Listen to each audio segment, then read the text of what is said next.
నమస్కారం వీక్షకులకు కనుమ పండుగ శుభాకాంక్షలతో ఈనాటి వార్తలకే స్వాగతం. ముందుగా ముఖ్యాంశాలు. చంద్రబాబు స్కిల్ డెవలప్మెంట్ కేసులో 17A సుప్రీంకోర్టు భిన్నాభిప్రాయాలు. సంచలన వ్యాఖ్యలు చేసిన సిపిఐ పార్టీ జాతీయ కార్యదర్శి కె నారాయణ. రాష్ట్ర పిసిసి అధ్యక్షులుగా వైఎస్ షర్మిల నియామకం హర్షదాయకం పేర్కొన్న పిసిసి ప్రధాన కార్యదర్శి బాబు. మానవ జాతి మనుగడకు ఎంతో సహాయం చేస్తున్న గోమాత రక్షణకు ప్రతి ఒక్కరూ ప్రతిజ్ఞ బూనాలి పిలుపునిచ్చిన టీటీడీ చైర్మన్ భూమన కరుణాకర్ రెడ్డి. ఇక వార్తల్లోని వివరాలు. నారా చంద్రబాబు నాయుడు స్కిల్ డెవలప్మెంట్ కేసులో 17A సుప్రీంకోర్టు భిన్నాభిప్రాయాలపై సిపిఐ పార్టీ జాతీయ కార్యదర్శి నారాయణ సంచలన వ్యాఖ్యలు చేశారు. చంద్రబాబు నాయుడుపై ఉన్న స్కిల్ డెవలప్మెంట్ కేసులో 17A వర్తిస్తుందా వర్తించదా అనే అంశంపై ఈరోజు తీర్పు రావాల్సి ఉన్న సుప్రీంకోర్టులోనే త్రిసభ్య న్యాయమూర్తులలో భిన్నాభిప్రాయాలు వెలువడిందని, ముమ్మాటికి ఇందులో రాజకీయ జోక్యం చోటు చేసుకుందని సిపిఐ పార్టీ జాతీయ కార్యదర్శి కె నారాయణ సంచలన వ్యాఖ్యలు చేశారు. బీజేపీకి ఎవరైతే అనుకూలంగా ఉన్నారో వాళ్లపై కేసులు ఉండవని, బీజేపీకి వ్యతిరేకంగా ఉన్నటువంటి రాజకీయ పార్టీలు ఆ పార్టీ నాయకుల మీద ఎప్పుడు కానీ కత్తులు వేలాడుతూనే ఉంటుందని, ఆ తరహాలోనే ఈ కేసులో కూడా 17A వర్తిస్తాదా వర్తించదా అనే అంశం వేలాడుతూనే ఉంటుందే తప్ప ఒక కొలిక్కి వచ్చేదానికి అవకాశం లేదని తెలిపారు. ఇందులో న్యాయ వ్యవస్థ కూడా ఒక రకమైన గేమ్ ఆడుతోందని తాను అభిప్రాయపడుతున్నట్లు తెలిపారు. ఇది ఒక రకమైన రాజకీయ బెదిరింపు, ఒత్తిడి తప్ప మరొకటి కాదన్నారు. 17A వర్తిస్తుందా చంద్రబాబు గారికి, అరసేనికి అవకాశం లేదా, ఇవన్నీ కూడా ఒక ఉత్కంఠపూరితమైన చర్చ జరుగుతూ ఉంది. అది ఈరోజు సుప్రీంకోర్టులో తేల్చుకున్న మన వాయిదా పడిపోయింది.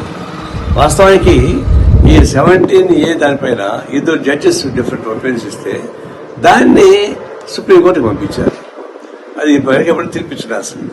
సుప్రీంకోర్టు బెంచ్ ఏర్పాటు చేసుకోవాలా, మళ్ళా సంవత్సరం పడుతుందో అది తెలియదు. అంటే ఏంటి తతంగం అంతా? రేపు ఎలక్షన్స్ లోపల ఎవరు బీజేపీకి వ్యతిరేకంగా డిఫెక్ట్ కాకుండా రాజకీయ నాయకులు ఉండాలా, నోట్లకు ఉండేవాడు డీజేకి అనుకూలంగా ఉండాలా. ఈ పద్ధతుల్లో ప్లాన్ వర్తించే పద్ధతులు ఇవి వస్తూ ఉన్నాయి. ఇది సహజంగానే ఇది కత్తి ఎలాడుతూ ఉంటుంది పైన ఎన్నికలు అయిపోయేంత వరకు. అప్పటిదాకా ఎవరు కానీ డిఫెక్ట్ కావడానికి ఫీల్ లేదు. జాగ్రత్తగా నోరు మూసుకొని బీజేపీతో కలిసి పనిచేయాల్సిందే. అలాంటి పద్ధతుల్లో న్యాయ వ్యవస్థ కూడా ఒక కత్తిట్టం వచ్చేసినట్టు పద్ధతి వస్తూ ఉంది. ఇది ఒక విధంగా ప్రజాస్వామ్యానికి విరుద్ధమైంది. రాష్ట్ర పిసిసి అధ్యక్షులుగా వైఎస్ షర్మిల నియామకం హర్షదాయకమని పిసిసి ప్రధాన కార్యదర్శి బాబు ఆధ్వర్యంలో కాంగ్రెస్ పార్టీ కార్యకర్తలు నగర బస్టాండ్ వద్ద టపాసులు కాల్చి స్వీట్స్ పంచిపెట్టి సంబరాలు చేసుకున్నారు. ఈ సందర్భంగా ఆయన మాట్లాడుతూ రైతు బాంధవుడు వైఎస్ రాజశేఖర రెడ్డి కుమార్తె వైఎస్ షర్మిల పిసిసి అధ్యక్షులుగా నియమించిన ఏఐసిసి అధ్యక్షులు మల్లికార్జున ఖర్గేకి కాంగ్రెస్ అగ్ర నాయకులు సోనియా గాంధీ, రాహుల్ గాంధీకి కృతజ్ఞతలు తెలిపారు. నియమింపబడిన సందర్భంగా నగరి నియోజకవర్గ కాంగ్రెస్ కార్యకర్తలు ఉత్సాహంతో టపాసులు కాల్చి స్వీట్లు పంచిపెట్టి సంబరాలు చేసుకున్నారు. ఈ కార్యక్రమంలో ఏఐసిసి సభ్యులు భానుమూర్తి, పిసిసి సభ్యులు నటరాజ మొదలయ్య, డిసిసి సెక్రటరీలు Delhi Chiranjeevi Reddy, DCC vice president Govardhan Reddy, municipal Congress party president Allapichi తదితరులు పాల్గొన్నారు. రాష్ట్ర కాంగ్రెస్ పార్టీ రథసారథిగా మన దివంగత నేత వైఎస్ రాజశేఖర రెడ్డి గారు కుమార్తె వైఎస్ షర్మిల గారిని మన ఏఐసిసి ప్రెసిడెంట్ ఖర్గే గారు, అదేవిధంగా రాహుల్ గాంధీ గారు, all India Congress committee general secretary Venugopal గారు, వీళ్ళందరూ కూడా సోనియా గాంధీ గారు ఆదేశాల మేరకు అందరి యొక్క సమక్షంలో షర్మిలమ్మ గారిని పిసిసిగా నియమించడం కాంగ్రెస్ పార్టీ యొక్క పూర్వ వైభవం తేవడానికి ఇది ఒక శుభసూచకమని మనం ఈ సభాముఖంగా తెలియజేసుకుంటాను. అదేవిధంగా రాజశేఖర రెడ్డి గారి ఆశయాలు ఏదైతే ఉందో ఆయన ఆశయాలు ఏంటంటే రాహుల్ గాంధీ గారిని ప్రైమ్ మినిస్టర్గా చూడడం అనేది ఆయన యొక్క జీవిత కళ. ఆయన హఠాత్తుగా మరణం చెందినారు కాబట్టి ఆ కళ నెరవేరకుండా పోయింది.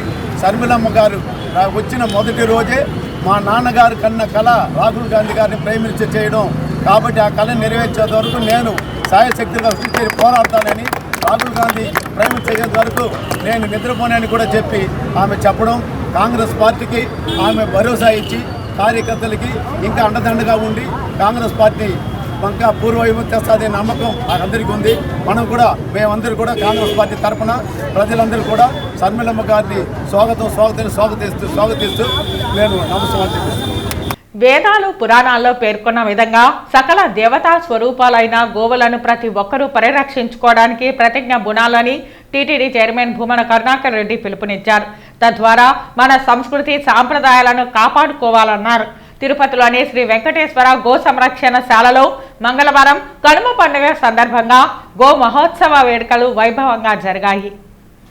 ఈ వేడుకలకు ముఖ్య అతిథిగా హాజరైన టీటీడీ చైర్మన్ మాట్లాడుతూ గోవు గొప్పతనాన్ని భావితరాలకు అందించేందుకు గోపూజ కార్యక్రమాన్ని టీటీడీ చేపట్టినట్టు తెలిపారు. తిరుపతి పలమనేరులోని గోశాలలో 2500కు పైగా గోవులు ఉన్నట్లు చెప్పారు. తిరుమల శ్రీవారి ఉత్సవాలలో, తిరుచానూరు శ్రీ పద్మావతి అమ్మవారి ఉత్సవాలలో, స్థానిక ఆలయాలలో జరిగే ఉత్సవాలలో గోశాలలోని ఏనుగులు, అశ్వాలు, వృషభాలు ప్రత్యేక ఆకర్షణగా నిలుస్తున్నాయని అన్నారు. తిరుమల శ్రీవారికి దేశీయ గోజాతల పాల నుండి తీసిన వెన్నను సమర్పిస్తున్నట్లు తెలియజేశారు. పూర్వకాలం నుండి కనుమ పండుగ రోజున గోపూజకు చాలా ప్రాధాన్యత ఉందన్నారు. గోవును పూజించడం వలన పాడి పంటలు పుష్కలంగా పండి లోకం సుభిక్షంగా ఉంటుందని తెలిపారు. ఇప్పటి వరకు దాతలు 250 కోట్లకు పైగా ఎస్వి గో సంరక్షణ ట్రస్టుకు విరాళాలు అందించినట్లు వివరించారు. అంతకుముందు చైర్మన్ గోశాలలోని శ్రీ వేణుగోపాల స్వామి ఆలయంలో పూజా కార్యక్రమాలు నిర్వహించారు. అనంతరం గౌరీ పూజ, తులసి పూజలో పాల్గొన్నారు. అటు తర్వాత గజరాజులు, అశ్వాలు, వృషభాలు, గోవులకు పూజలు చేసి కర్పూర హారతులు సమర్పించారు. వాటికి దానా అందించారు. ఎస్వి గోశాల సంచాలకులు డాక్టర్ హరినాథ్ రెడ్డి అధ్యక్షతన జరిగిన ఈ కార్యక్రమంలో టీటీడీ గో సంరక్షణ ట్రస్ట్ సభ్యులు రామ్ సునీల్ రెడ్డి, శ్రీధర్, హిందూ ధర్మ ప్రచార పరిషత్ కార్యదర్శి శోభయాజులు, ఇతర అధికార ప్రముఖులు, విశేష సంఖ్యలో భక్తులు పాల్గొన్నారు. సంక్రాంతి, భోగి, కనుమ పండుగల శుభాకాంక్షలు. హిందువులందరూ కూడా అత్యంత పవిత్రంగా జరుపుకునేటువంటి పండుగ. ముఖ్యంగా దక్షిణ భారతదేశంలో మరీ గొప్పగా జరుపుకునేటువంటి పండుగ సంక్రాంతి 3 దినాలు. వెంకటేశ్వర స్వామి క్షేత్రంలో తరతరాలుగా పశువుల పట్ల అనంతమైనటువంటి భక్తి భావనలతో ఎంతో ఆధ్యాత్మిక భావనతోటి తిరుపతి దేవస్థానం నడుపుతున్నటువంటి గోశాలలో దాదాపు 2500కు పైగా గోవులు, అలాగే స్వామివారి ఊరేగింపు కార్యక్రమాలలో పాలు పంచుకునేటువంటి అశ్వాలు, గజాలు, ఏనుగులు, గుర్రాలు, వృషభాలు అంటే ఎద్దులు, ఇవన్నీ కూడా ఎంతో పరమ పవిత్రంగా పూజింపబడుతున్నాయి. ఉమ్మడి చిత్తూరు జిల్లాలో చంద్రగిరి మండలంలోని రంగంపేట జల్లికట్టుకు ఎంతో ప్రాచుర్యం పొందింది. ప్రత్యేక సంక్రాంతి పండుగను పురస్కరించుకుని రంగంపేట ప్రజలు జల్లికట్టును నిర్వహించడం ఆనవాయితీగా వస్తోంది. ఉమ్మడి చిత్తూరు జిల్లాలో చంద్రగిరి మండలంలోని రంగంపేట జల్లికట్టుకు ఎంతో ప్రాచుర్యం పొందింది. ప్రత్యేక సంక్రాంతి పండుగను పురస్కరించుకుని రంగంపేట ప్రజలు జల్లికట్టును నిర్వహించడం ఆనవాయితీగా వస్తోంది. ఈ క్రమంలో మంగళవారం జల్లికట్టుకు రంగంపేట గ్రామం సిద్ధమైంది. గ్రామస్తులు జల్లికట్టులో పాల్గొనే గోవులను సుందరంగా అలంకరించి జల్లికట్టుకు సిద్ధం చేశారు. కాగా జల్లికట్టులో పాల్గొనేందుకు యువత ఎంతో ఉత్సాహంగా ముందుకొచ్చి గోవుల కొమ్ములకు కట్టి ఉన్న పలకలు, బహుమానాలను కైవసం చేసుకునేందుకు ఆసక్తి చూపారు. సుమారు 10,000 మంది జల్లికట్టు ప్రేమికులు వస్తారని గ్రామస్తులు అంచనా వేస్తున్నారు. ఉమ్మడి చిత్తూరు జిల్లా నుంచే కాక తమిళనాడు, కర్ణాటక రాష్ట్రాల నుంచి కూడా ఈ జల్లికట్టును చూడడానికి ప్రజలు తరలి వస్తారు. జల్లికట్టును చూడడానికే విచ్చేసే ప్రజలకు తాగునీరు, భోజన వసతులు ఏర్పాటు చేస్తున్నారు గ్రామస్తులు. తిరుపతి రాఘవేంద్ర నగర్లోని శ్రీ శ్రీ శ్రీ ముత్యాల గంగమ్మ ఆలయంలో అమ్మవారి పుట్టినరోజు వేడుకలు ఆలయ నిర్వాహకులు ఘనంగా నిర్వహించారు.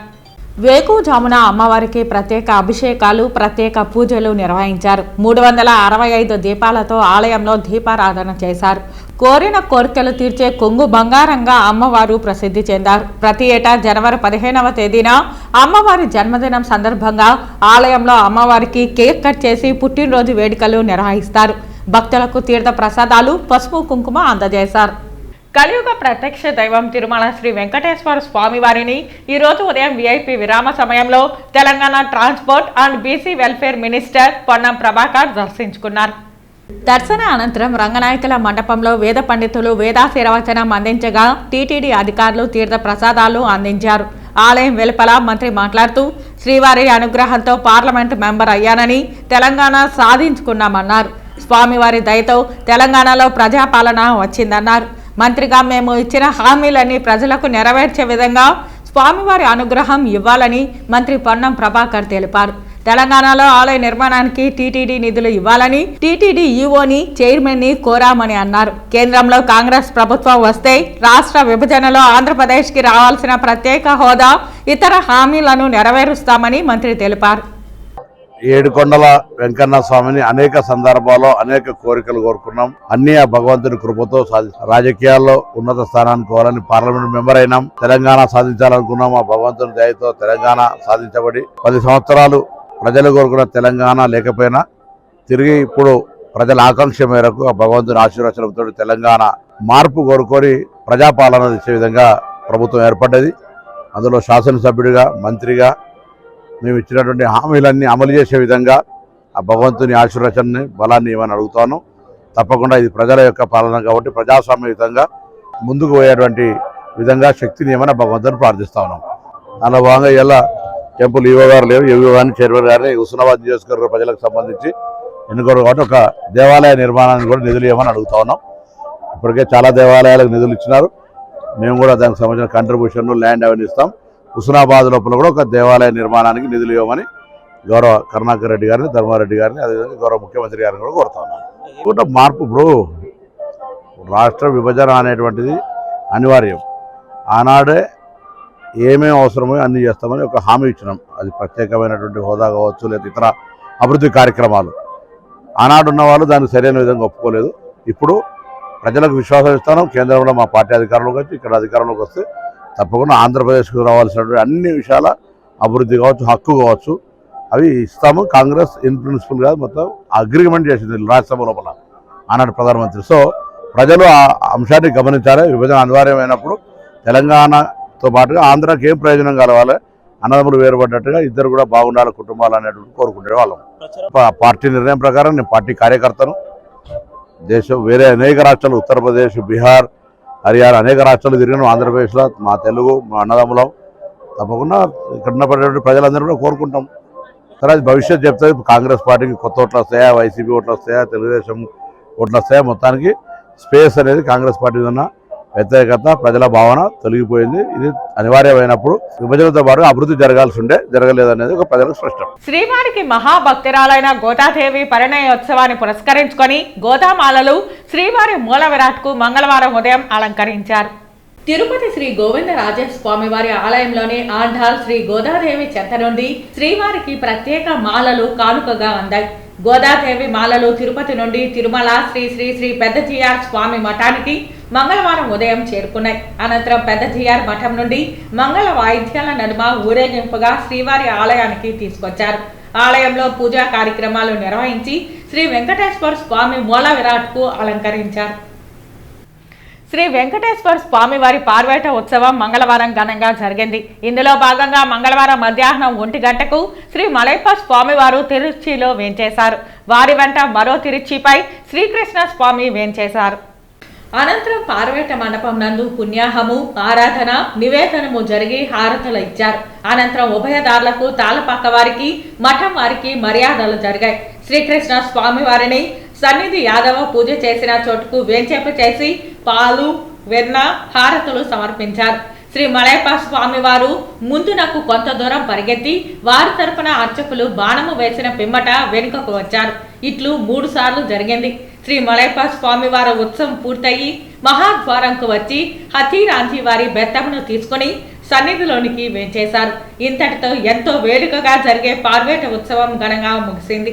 కొన్ని సంవత్సరాలుగా సాంప్రదాయం ప్రకారం కనుమ పండుగ రోజున శ్రీవారి పార్వేట ఉత్సవం జరుపుకుంటున్నామని టీటీడీ చైర్మన్ భూమన కరుణాకర్ రెడ్డి తెలిపారు.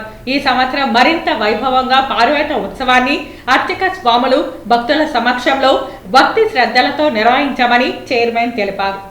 ఆనవాయితీగా కొన్ని వందల సంవత్సరాలుగా సాంప్రదాయబద్ధంగా కనుమ పండుగ రోజున శ్రీవారి పార్వేటి ఉత్సవం అత్యద్భుతంగా నిర్వహించటం జరుగుతున్నది. ఈరోజు ఈ సంవత్సరపు కనుమ సందర్భంగా మరింత వైభవంగా ఈ ఉత్సవాన్ని అర్చక స్వాములు, అధికారులు, శ్రీవారి సేవకులు, అందరి ప్రజలు, వీళ్ళ భక్తులు, వీళ్ళందరి సమక్షంలో గొప్పగా ఆహ్లాదకరమైనటువంటి వాతావరణంలో భక్తి ప్రపత్తులతో స్వామి పట్ల ఉన్న అచంచలమైనటువంటి భక్తి విశ్వాసాలతో కనుమ పండుగను అత్యద్భుతంగా నిర్వహించుకోవడం జరిగింది.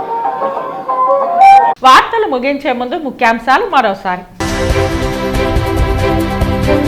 చంద్రబాబు స్కిల్ డెవలప్మెంట్ కేసులో 17A సుప్రీంకోర్టు భిన్నాభిప్రాయాలు. సంచలన వ్యాఖ్యలు చేసిన సిపిఐ పార్టీ జాతీయ కార్యదర్శి కె నారాయణ. రాష్ట్ర పిసిసి అధ్యక్షులుగా వైఎస్ షర్మిల నియామకం హర్షదాయకం పేర్కొన్న పిసిసి ప్రధాన కార్యదర్శి బాబు. మానవ జాతి మనుగడకు ఎంతో సహాయం చేస్తున్న గోమాత రక్షణకు ప్రతి ఒక్కరూ ప్రతిజ్ఞ బూనాలి పిలుపునిచ్చిన టీటీడీ చైర్మన్ భూమన కరుణాకర్ రెడ్డి. ఈ వార్తలు ఇంతటితో సమాప్తం. నమస్కారం.